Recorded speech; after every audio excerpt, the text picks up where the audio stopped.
વર્ષ 2026ના અંતિમ 6 મહિના કુંભ રાશિના જાતકોનું ભાગ્ય ચમકશે કે વધશે મુશ્કેલી? વર્ષ 2026નો પહેલો અડધો ભાગ હવે પાછળ છૂટી ગયો છે અને હવે સોની નજર વર્ષના આગામી 6 મહિના પર ટકેલી છે.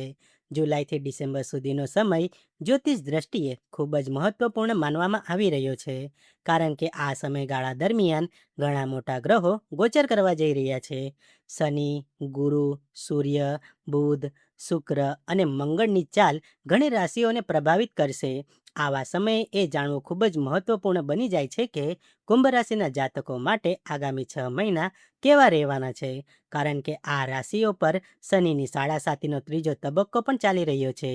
સૌથી પહેલાં વાત કરીએ ધન કે આર્થિક સ્થિતિ વિશે. વર્ષ 2026ના બાકીના 6 મહિનામાં કુંભ રાશિના જાતકોએ આર્થિક બાબતોમાં ખૂબ જ સમજદારીથી આગળ વધવાની જરૂર રહેશે. શનિના પ્રભાવને કારણે પૈસાની બચત કરવી સરળ નહીં રહે અને અગાઉથી જમા કરેલી મૂડી પણ કોઈ આવશ્યક કાર્યમાં ખર્ચ થઈ શકે છે. આમ છતાં જો તમે આવક વધારવાના પ્રયાસો ચાલુ રાખશો તો સંજોગો ધીમે ધીમે તમારા પક્ષમાં આવવા લાગશે. 31 ઓક્ટોબર પછી ગુરુની સાનુકૂળ દ્રષ્ટિ લાભની નવી તકો પ્રદાન કરી શકે છે અને આર્થિક સ્થિતિમાં સુધારાના સ્પષ્ટ સંકેતો મળશે. હવે જાણીએ તમારા પ્રોફેશનલ લાઈફ વિશે. આગામી 6 મહિનામાં વ્યાપાર સાથે જોડાયેલા લોકોના મનમાં કંઈક નવું કરવા અથવા વ્યવસાયના વિસ્તરણનો વિચાર આવી શકે છે. જો કે રાહુના પ્રભાવને જોતા કોઈ નવી યોજના અથવા મોટા રોકાણમાં ઉતાવળ કરવી યોગ્ય રહેશે નહીં. નોકરિયાત લોકો માટે જુલાઈથી 31 ઓક્ટોબર સુધીનો સમય પ્રમાણમાં ઘણો સારો રહેશે. આ સમય દરમિયાન માત્ર તમારી નોકરી સુરક્ષિત જ નહીં રહે, પરંતુ પ્રભાવશાળી લોકો સાથે નવા સંપર્કો પણ બની શકે છે, જેનો ભવિષ્યમાં તમને ચોક્કસ લાભ મળશે. ઓક્ટોબર પછી પણ ગુરુનો સાથ કારકિર્દીમાં સકારાત્મક પરિણામો આપવામાં મદદ કરશે. પ્રેમ સંબંધોની વાત કરીએ તો આગામી 6 મહિના સામાન્ય કરતાં વધુ સારા રહી શકે છે, પરંતુ સંબંધોમાં વિશ્વાસ જાળવી રાખવો ખૂબ જ જરૂરી છે. નાની નાની વાતો પર શંકા કે ગેરસમજ સંબંધોમાં તણાવ પેદા કરી શકે છે.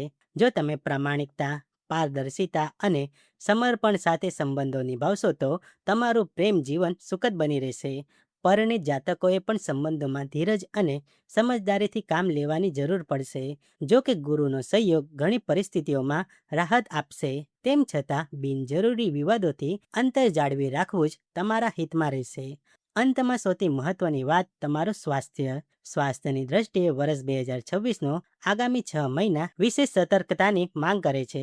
ગુરુનો સહયોગ પ્રમાણમાં ઓછો મળવાને કારણે અને શનિ, રાહુ તેમજ કેતુના પ્રભાવના લીધે નાની મોટી સ્વાસ્થ્ય સમસ્યાઓ તમને પરેશાન કરી શકે છે. તેથી તમારા ખાનપાન, દિનચર્યા અને પૂરતા આરામને બિલકુલ નજરઅંદાજ કરશો નહીં. નિયમિત કસરત કરવી અને સમયસર હેલ્થ ચેકઅપ કરાવવું તમારા માટે ફાયદાકારક રહેશે. જો બેદરકારી દાખવવામાં આવશે તો સામાન્ય સમસ્યાઓ પણ ગંભીર સ્વરૂપ ધારણ કરી શકે છે. તેથી આગામી સમયમાં સ્વાસ્થ્યને સર્વોચ્ચ પ્રાથમિકતા આપવી એ જ તમારા માટે સમજદારી ગણાશે.